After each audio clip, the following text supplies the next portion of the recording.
राजा साहब के यहाँ हम सब लोग इकट्ठा हुए हैं। होली और ईद का मिलन, संयुक्त मिलन समारोह है। और नवरात्र के दूसरे दिन को हम महिला सशक्तिकरण के ऊपर इसको समर्पित करते हैं। और आज ये सर, तो मैं सबसे पहले हम आज के अवसर पर बहुत से विविध क्षेत्रों के हमारे सक्रिय लोग और बड़े मतलब सम्मानित लोग इकट्ठा हुए हैं। हम सभी लोगों से आज की शुभकामनाएं लेना चाहते हैं और चाहते हैं कि दिव्यांगों और समाज के जो सबसे वीकर सेक्शन है, जो सबसे उपेक्षित सेक्शन है, उसके विषय में कुछ सर आप बताएं और आप अपना परिचय दें और कुछ थोड़ा सा दो शब्द कहने की कृपा करें। आदरणीय। धन्यवाद आदरणीय विष्णुकांत मिश्रा जी, आप राष्ट्रीय अध्यक्ष हैं दिव्यांगम सेवा संस्थान के। बहुत बहुत बधाई आपको हिंदू नववर्ष की जो हमारा शुरू हुआ है, और नवरात्र के इस पावन अवसर पर इस दिव्यांग जन के लिए जो आप हमसे अपेक्षा करते हैं। मैं तो यही बोलूँगा कि आपके पास एक बड़ा स्टैंड है, एक बहुत बड़ा वो एक क्षेत्र है, और आप ईश्वर के दिए हुए उन लोगों की सेवा कर रहे हैं। मेरी नज़र में वो बहुत ही पवित्र काम है, क्योंकि दिव्यांग जन की सेवा या आसक्त लोगों की सेवा या समाज के जो ऐसे वर्ग की सेवा कर रहे हैं जिनकी तरफ जल्दी ध्यान किसी का नहीं जाता है, इसलिए आप बधाई के पात्र हैं। और जैसा आपने बताया कि आपके पास एक बड़ा क्षेत्र है जी, 36,000 दिव्यांग जन आपके पास रजिस्टर हैं, कुछ ऊपर है वो और ऊपर ही हैं, और उन सबकी सेवा का जो भाव आपके ऊपर है कि आप रिटायर्ड होने के बाद और स्वयं इस तरीके से आप अपने आप को लेके चल रहे हैं, मैं आपको बहुत बहुत शुभकामनाएं देता हूं। और मेरा मनोभाव हमेशा यही रहा है कि समाज के अपने माता पिता जो बुजुर्ग होते हैं उनकी आप सेवा करते ही करते हैं, लेकिन ईश्वरीय देन जो है, ईश्वर के हम भी बनाए हुए हैं, ईश्वर के आप भी बनाए हुए हैं। ऐसे लोग जो बने हुए ईश्वर के, इनके साथ जो दिव्यांग जन होते हैं उनके साथ भी प्रभु ने अपनी संतान के रूप में भेजा है। आप अपना मानवीय दृष्टिकोण करके जितना भी संभव प्रयास हो सकता है उनको आत्मनिर्भर बनाएं। आप कुछ सुझाव दें, कुछ नया करने के लिए हमको बताएं। आप दिव्यांग जन को लेके हमेशा सुझाव तो मैं यही दूंगा, क्योंकि दिव्यांग जन जो होते हैं उनको समाज में वो उस तरीके से देखते कि ये क्या करेंगे, लेकिन आप उनको मजबूती प्रदान कर रहे हैं। वो बैंकिंग क्षेत्र में जा रहे हैं, स्वावलंबी बन रहे हैं, आप उनको अवसर प्रदान कर रहे हैं। आप चूंकि एक ऐसे प्लेटफॉर्म पे हैं जो हमारे जहाँ तक हमारी बात पहुँचा सकते हैं। एक बहुत बड़ा बिंदु है जिसको भारत सरकार और उत्तर प्रदेश सरकार माननीय आदरणीय मुख्यमंत्री जी से भी हम 3 दिसंबर को इस विषय पे बातचीत किए थे। उन्होंने आश्वासन दिया था, आश्चर्य भी व्यक्त किया। ये है कि जो बैटरी चालित वाहन मिल रहा है, मुफ्त में दिया जा रहा है, MLA और MP विधायक से दिया जा रहा है, वो उसके लिए शर्त ये लगाई गई है कि 80% जब दिव्यांगता होगी उसी को मिलेगा। और 80% दिव्यांगता को जो निर्धारण है उसके हाथ दोनों नहीं होना चाहिए, पैर नहीं होना चाहिए। अब ये सवाल प्रश्न उठता है कि जब वो ऐसा 80% लगाए तो वो गाड़ी चलाएगा क्या? तो इसका मतलब है गलत बातों के लिए खुद आप प्रेरित कर रहे हैं, वो फर्जी नंबर लिखवा के लावा 80%। तो इसको जिस प्लेटफॉर्म पे है इसको कम से कम 50% किया जाए। 50% आपने बिल्कुल सही बात कही कि 80% दिव्यांगता देख के वो पारित कर रहे हैं, क्योंकि हमारे यहाँ सरकार द्वारा दिव्यांग जन कल्याण भी एक मंत्रालय है, और उसमें शासन द्वारा निर्मित है कि उन लोगों को दिया जाए। ये ट्राई साइकिल जो आप कह रहे हैं, बैटरी वाली साइकिल कह रहे हैं, जो गाड़ी कह रहे हैं, तो इसका मानक उनके बताया कि जब 80% वो आप बता रहे दिव्यांग जन होगा तो 20% वो चलाएगा कैसे? उसकी मानसिक क्षमता जब नहीं क्षमता ही नहीं रहेगी तो कैसे चलाएगा?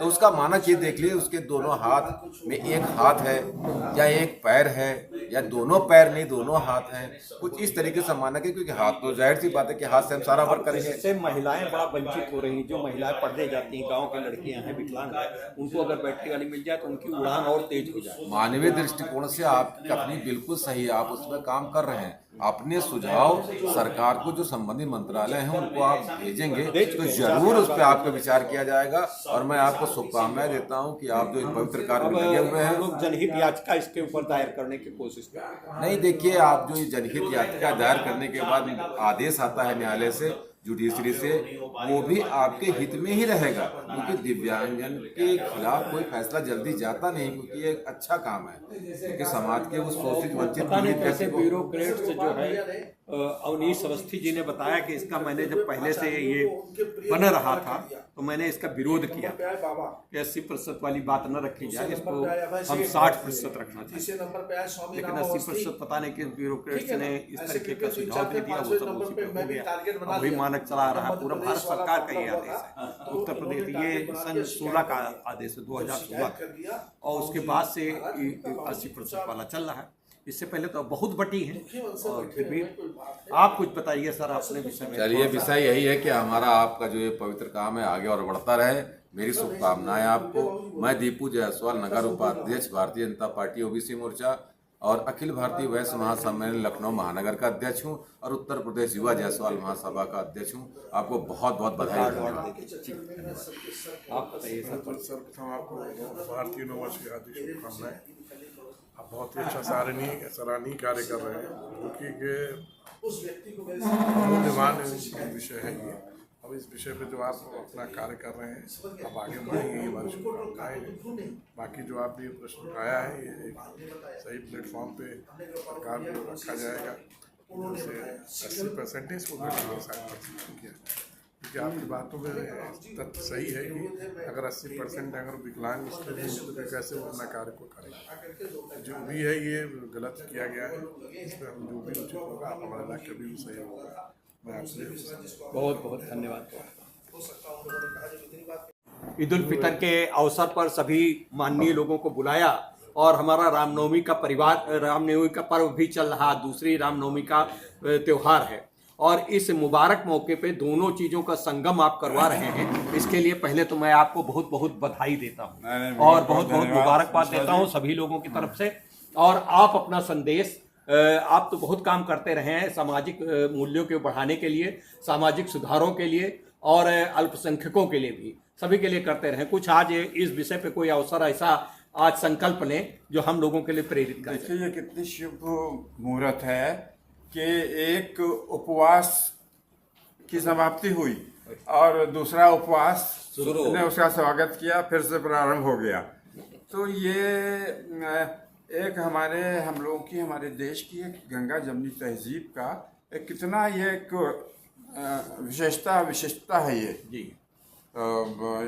इस मौके पे हम भी मतलब अपने सबको आपके माध्यम से, चैनल के माध्यम से सबको बधाई देना चाहते हैं कि ये कितना शुभ अवसर है हम लोगों के लिए। इसका हम लोगों को और आदर और आनंद लेना चाहिए। हम लोगों में प्रदेश और पूरे देश में सौहार्द बना रहे, यही हम लोगों की शुभकामनाएं होनी चाहिए। बिल्कुल बिल्कुल बिल्कुल बिल्कुल। और सर ये हमारे, देखिए हमारी ये संतोष, थोड़ा सा कुछ आप बोल दीजिए। सब ये बोलेंगे, हम बोल नहीं पाते। ये हमारे बड़े निपुण हैं। मनीष खेमका जी से मैं चाहूंगा कि आज के इस अवसर पर आपकी कैसी अनुभूति है यहाँ पे आने के ऊपर, आप क्या सोच रहे हैं और क्या समाज को इस प्रकार के अन्य अवसरों पर ये गंगा जमनी तहजीब को आगे बढ़ाने का एक कदम हो सकता है, इस पे आप कुछ संदेश देना चाहेंगे? बिल्कुल, देखिए राजा साहब का स्नेह था और हम लोग सारे त्योहार हों, चाहे वो होली हो, हम लोग के अगर सनातन के जितने पर्व होते हैं उसमें राजा साहब बड़े कायदे से शिरकत करते हैं पूरी गर्मजोशी के साथ में। और आज जो है ईद के मौके पर जो है राजा साहब ने उसी गर्मजोशी के साथ में हम लोग को बुलाया भी। तो हालांकि हम में से अधिकतर लोगों का जो है नवरात्र पे उपवास रखते हैं और उसका पूरा ध्यान रखते हुए राजा साहब ने उपवास की ही जो है व्यवस्था करी। तो जैसा कि है गंगा जमुनी तहजीब, तो इसमें दोनों तरफ से जो है माने ताली जो है दोनों हाथों से बजती है। तो और यही हमारे अवध का जो है कल्चर है, कह लीजिए खास तौर से लखनऊ का। तो उसी परंपरा को हम सभी लोग आगे बढ़ा रहे हैं यहाँ पे जो है। तो सभी को बधाई है, शुभकामनाएं। तो दर्शकों, हम इसी के साथ आज का ये कार्यक्रम समापन से पूर्व हमारे विकलांग साथी ट्रस्ट के महामंत्री हुसैन रजा साहब बैठे हुए हैं, ये भी आप लोगों को कुछ शुभकामनाएं देना चाहेंगे। आप अपनी तरफ से। सभी लोगों को हमारी तरफ से शुभकामनाएं हैं, सबको बधाई देते हैं नवरात्र की और ईद उल फितर की। बहुत बहुत। तो इस प्रकार से हम लोग ये चाहते हैं कि आप जिस प्रकार से अभी तक रोज़ा रखे, ईद मनाए, आज का ईद का ये त्यौहार हुआ, और आगे नवरात्र भी चल रहा है। हम लोग इतना मिसाल पेश कर दें पूरे देश में, उत्तर प्रदेश में एक जहती का, एक आपस में सब लोग मिलजुल करके काम करने का और मिलजुल करके आगे बढ़ने का, नेतृत्व को सपोर्ट करने का। इस प्रकार से हम ऐसे कुछ काम करें जिससे कि हमारा नाम, हमारे प्रदेश का नाम, हमारे देश का नाम पूरी दुनिया में आगे बढ़ता जाए। मित्रों, इन्हीं शब्दों के साथ आप सभी लोगों को एक बार फिर नवरात्रि और ईद उल फितर की शुभकामनाएं, मुबारकबाद। धन्यवाद।